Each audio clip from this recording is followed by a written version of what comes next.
पूर्वी जब साल भर की थी तभी उसके पिता ने दूसरी शादी कर ली और पूर्वी को उसकी माँ के साथ घर से निकाल दिया। से मेहनत करके अपनी बेटी पूर्वी को पाल पोस रही थी। थोड़े बहुत पैसे जोड़कर शांति ने पास के एक स्कूल में पूर्वी का दाखिला करवा दिया। भाभी जी, कोई पुराना स्कूल का बस्ता और रोटी का डिब्बा रखा हो तो आप मुझे दे देना। वो मैंने पूर्वी का दाखिला स्कूल में करवा दिया है, कल से वो स्कूल जाएगी। हाँ, दीक्षा का एक बैग रखा है, वो लेती जाना। रोटी का डिब्बा, वो जो लंच बॉक्स है ना लाल वाला, वो ले ले। ठीक है भाभी जी, बहुत बहुत शुक्रिया। शांति जहाँ काम करती थी वहाँ से उसने बस्ता और रोटी का टिफिन ले लिया। वो स्कूल का बस्ता और रोटी का डिब्बा लेकर घर पहुँची तो पूर्वी की खुशी का ठिकाना नहीं था।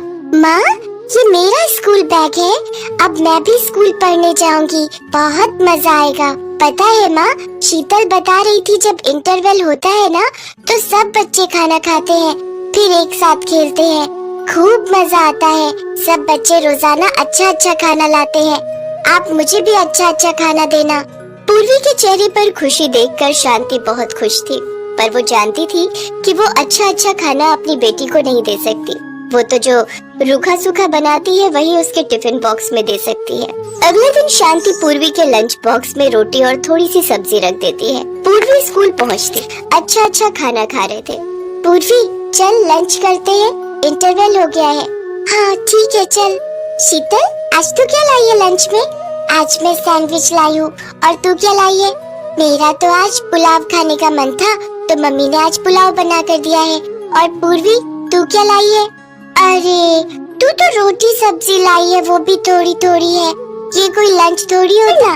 देख आज मैं कितना टेस्टी लंच लाई हूँ, इसके चक्कर में सब ठंडा हो जाएगा। पूर्वी इस बात को लेकर उदास रहती थी कि क्लास के बच्चे उसका मजाक उड़ाते हैं। सब बच्चे मेरा मजाक उड़ाते हैं, बच्चे तरह तरह के लंच लाते हैं और मैं हमेशा रोटी सब्जी लेकर जाती हूँ, पर मैं जानती हूँ माँ के पास इतने पैसे नहीं है कि वो मुझे रोजाना तरह तरह के लंच दे सके। कोई बात नहीं, मैं वही रोटी सब्जी ही ले जाऊंगी। मैं माँ को परेशान नहीं कर सकती, वो पहले ही इतना काम करके थक जाती हैं। बड़ी मुश्किल से माँ पैसे कमाती है। अगर मैंने उन्हें कहा कि मुझे रोटी सब्जी की जगह कुछ और दो तो वो मेरी वजह से परेशान हो जाएंगी। नहीं नहीं, मैं उन्हें तंग नहीं करूँगी। कुछ दिनों बाद सब बच्चे एक पिकनिक पर चिड़ियाघर घूमने जा रहे थे। पूर्वी भी बहुत खुश थी कि वो पिकनिक पर जा रही है। माँ, तुम्हें पता है हम सब बच्चे प्रिया मैम के साथ चिड़ियाघर घूमने जा रहे हैं। ये तो बहुत अच्छी बात है, पर बेटा ध्यान रखना, अपनी टीचर को बिल्कुल भी तंग मत करना, उनकी हर बात मानना। ठीक है माँ, मैं टीचर जी की हर बात मानूंगी, उन्हें कहे बिना कहीं भी नहीं जाऊंगी।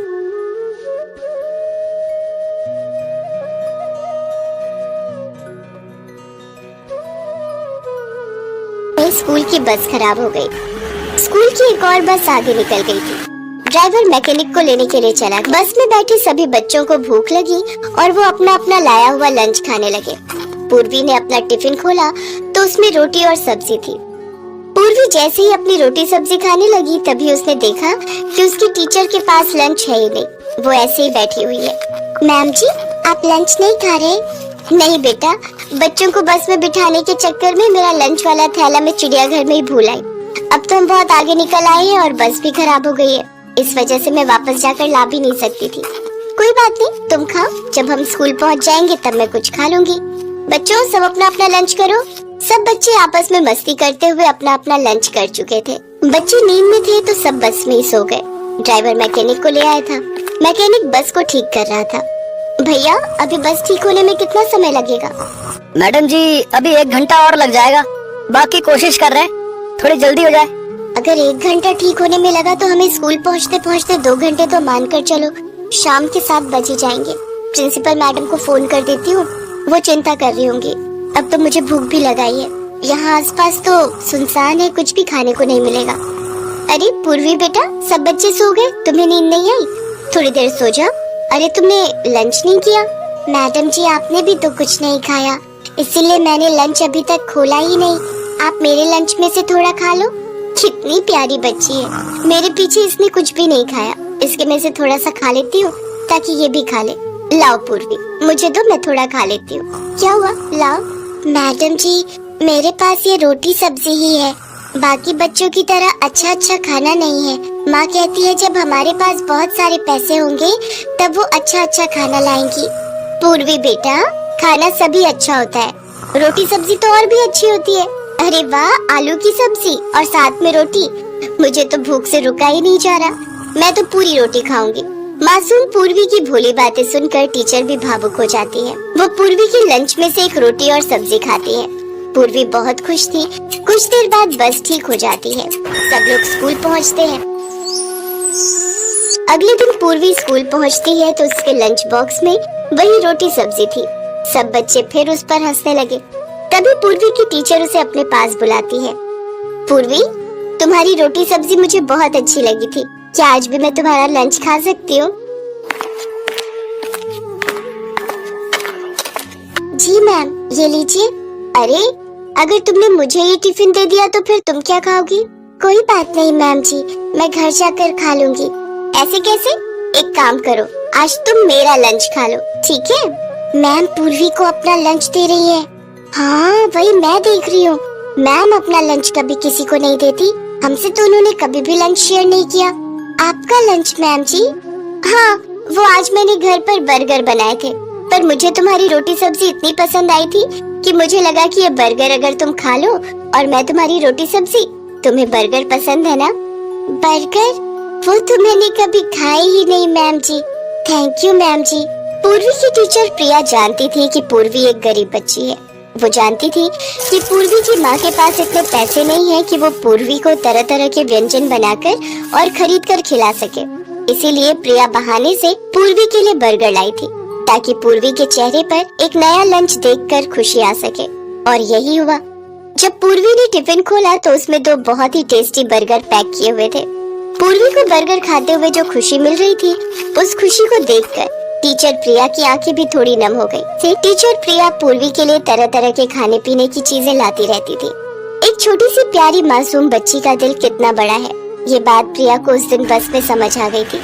इसीलिए टीचर होने के नाते उसने अपनी तरफ से पूरी कोशिश की कि वो भी पूर्वी के चेहरे पर खुशी ला सके। पूर्वी का काम मिल नहीं रहा था। इस वजह से ठंड के दिनों में बहुत परेशानियां आ गई थी। सुनो जी, ठंड बढ़ रही है, हमें बच्चों के लिए कुछ गर्म कपड़े खरीदने होंगे। मोनू भी पूरी रात खांसता रहा है।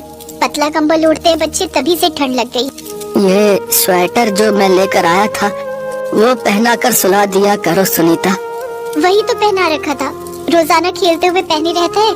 बहुत गंदा था, मैंने धोकर डाला तो धूप ही नहीं निकली, अभी भी गीला है। इसीलिए मैंने वो फटा हुआ जो पुराना रखा था वही पहना रखा है। तुम कह रहे थे कि तुम्हारी मजदूरी के काम से तुम्हें कुछ पैसे मिल जाएंगे।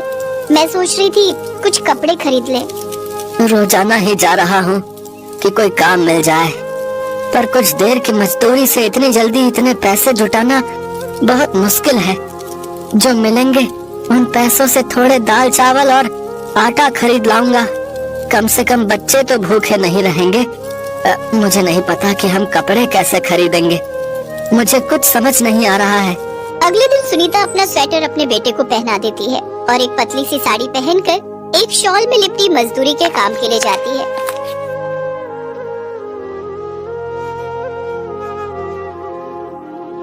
वहाँ नियम से पूजा पाठ करके तभी वो मजदूरी के लिए जाती थी। हे शिव शंकर, आप तो अंतर्यामी हो, मेरे दुखों को दूर करो प्रभु। अब और नहीं सहा जाता, मेरे बच्चे ठंड में ठिठुर जाते हैं। इतने पैसे नहीं कि मैं अपने बच्चों के लिए अच्छे गर्म कपड़े खरीद सकूं। मैं कुछ नहीं समझ पा रही कि मैं क्या करूं। हे भगवान, मेरी मदद करो। अच्छा ही सुनीता जैसे ही मंदिर से नीचे उतरती है तो वो देखती है कि वहाँ पर कोई गर्म कपड़े दान करता है। सुनीता भी लाइन में खड़ी हो जाती है और जब उसको कंबल मिलता है तो वो बहुत खुश हो जाती है। लेकिन जैसे ही वो घर की ओर जाती है उसे एक बूढ़ा व्यक्ति आता हुआ दिखाई देता है और सुनीता से कहता है, बेटी यह कंबल मुझे दे दो, मैं बहुत दिनों से इस ठंड से तड़प रहा हूँ, मेरे पास कोई भी कपड़े नहीं। तुम्हारा बहुत भला होगा, मैं तुम्हें आशीर्वाद दूंगा, दया करो बेटी। सुनीता को इस पर दया आ जाती है, वो कंबल उसे दे देती है। ठीक है बाबा, आप ले लीजिए, मुझे आप आशीर्वाद ही दे दो।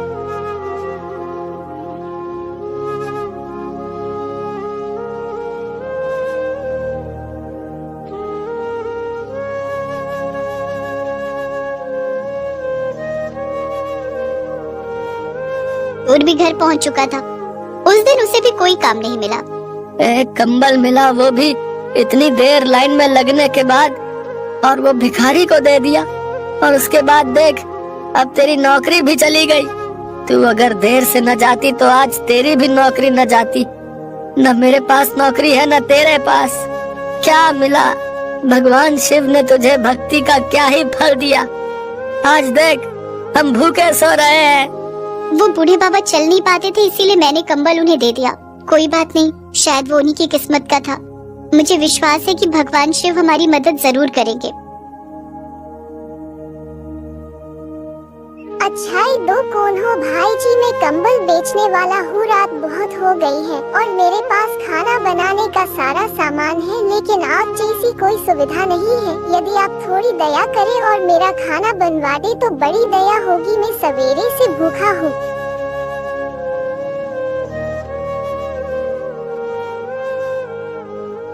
मैं कोशिश करता हूँ। सुनीता, क्या तुम ये सब बना दोगी? हाँ हाँ, बेचारा कोई भूखा है, मदद करने में क्या जाता है। लाओ मुझे सामान दो, मैं बना देती हूँ। सुनीता सारा खाना तैयार कर देती है। दाल, चावल, सब्जी, रोटी और थाली बनाकर उस युवक के लिए परोसती है। अरे आप लोग भी खाओ ना, मैं अकेला इतना सारा भोजन थोड़ी खाऊंगा। अभी तो आप लोगों ने भी नहीं खाया होगा ना। आप सब भी खाओ। खाओ ना भैया, मेरे साथ बैठकर खाओ। हाँ हाँ, मैं परोस देती हूँ। आप बैठो, मैं आपकी भी थाली लगा देती हूँ। सुनीता और किशोर की आंखों में आंसू आ जाते हैं। उस दिन सचमुच उन सबने भी उस युवक के साथ खूब पेट भरकर खाना खाया था। क्या बात है, बच्चों ने कोई ठंड के वस्त्र नहीं ओढ़े हुए? ठंड इतनी ज्यादा है, मैं तुम्हें कंबल निकाल कर देता हूँ। ये बढ़िया रंग के कंबल। तुमने मेरे लिए इतना किया है तो मैं भी तो तुम्हारे लिए कुछ कर सकता हूँ ना। नहीं तो इतनी रात में कोई किसी की क्यों मदद करेगा भैया।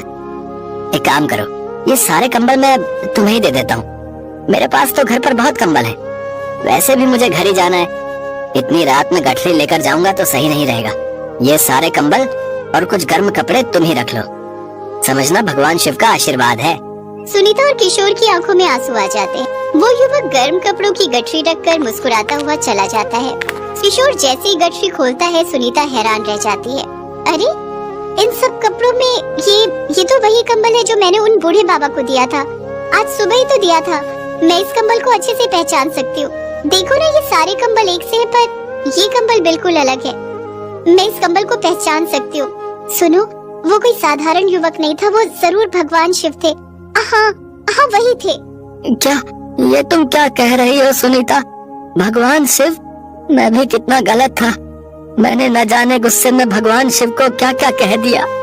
पर तुम्हारी भक्ति सच्ची थी। वो हमारी मदद को आए सुनीता।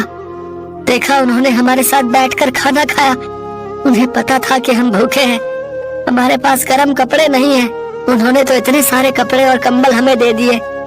मुझे माफ कर दो भगवान, मैं आपकी शक्ति को समझ नहीं पाया। हे शिव शंकर, आप मेरी भक्ति से प्रसन्न हुए। आपका बहुत बहुत धन्यवाद। आपने मेरी सारी परेशानी दूर कर दी। मेरा परिवार अब सर्दी से बचा रहेगा और ये सब आपकी कृपा से है शिव शंकर। भगवान शिव के घर में कदम रखते ही सुनीता और किशोर की किस्मत भी बदल जाती है।